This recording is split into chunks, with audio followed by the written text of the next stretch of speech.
So you read online somewhere about this cool open source software called Blender and are going through YouTube searching for it. Perhaps the question you're asking yourself is, do I even need a software like Blender? I mean, what kind of name is Blender?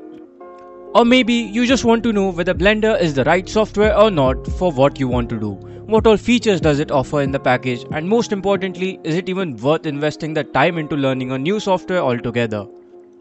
If this sounds like you, then stay tuned. In the next 5 minutes, I'm going to talk about everything you need to know about Blender 3D.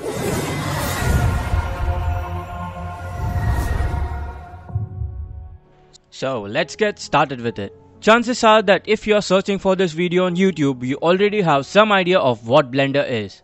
Blender is a 3D graphics software with a wide range of applications ranging from animated films, VFX, 3D visualizations, developing 3D printed models, motion graphics, interactive 3D web applications, virtual and augmented reality, computer games, and video editing. Oof, that's a pretty long list. And the best part is, Blender provides all of this in one package entirely for free. No conditions attached. Blender is distributed as an open source software under the GPL v2 license, which means you are free to use, edit, and distribute its source code and binaries as you like. It's developed by the community for the community, as most open source softwares are. This also means tons of new features and add-ons are added time and again, and there are tons of them to choose from. Sounds terrific, right? Well, yeah, as an all-in-one package, it's really superb, but it must be noted, although a jack-of-trades approach helps Blender become an all-rounder, this also makes it difficult to pinpoint the focus direction of the software as such. So competitor softwares, say After Effects or Maya, which are focused on doing one or two tasks, they do those tasks really well. But since Blender's development is focused across multiple features, although all of these things could be done within Blender, the workflow becomes a little tedious for some of them. The Blender developers know this, hence they are trying to narrow down the focus direction. For example, a few years back, the Blender game engine was removed from the official releases. Today, it only exists as a fork. Having talked about that, let's look at what Blender excels at and how it compares to other softwares.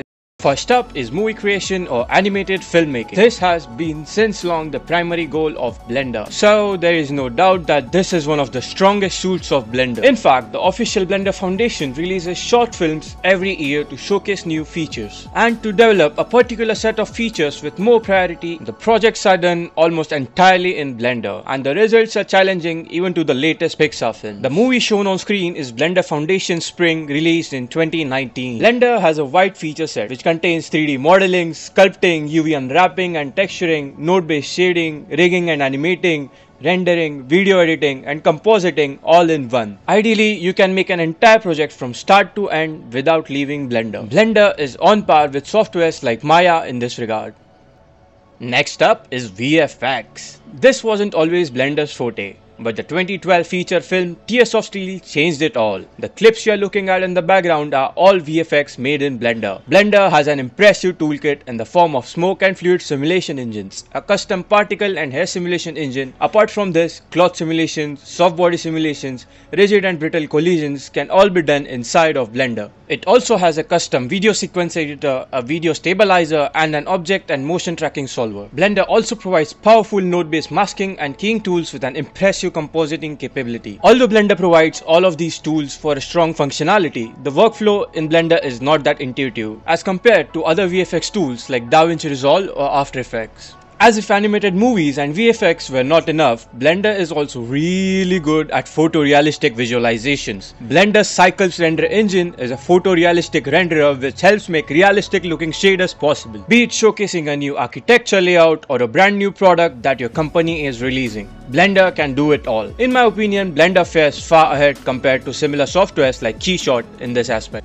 Earlier we saw how good Blender was with 3D animations, but it's also really good at 2D animations. With its brand new Eevee render engine and a new feature set added to Blender's Grease Pencil, Blender has been upgraded with easy tools and modifiers to make the 2D animation workflow super easy. As always, the clips shown here are made inside of Blender, and it just shows how powerful Blender's 2D animation is. Similar to 2D animations, there are 2D motion graphics which you may have seen in a lot of places. These are almost synonymous with modern UI style nowadays. These can be done in Blender, although the workflow is not that intuitive as compared to, say, Adobe After Effects. Shameless plug, the motion graphics intro for this channel was made in Blender.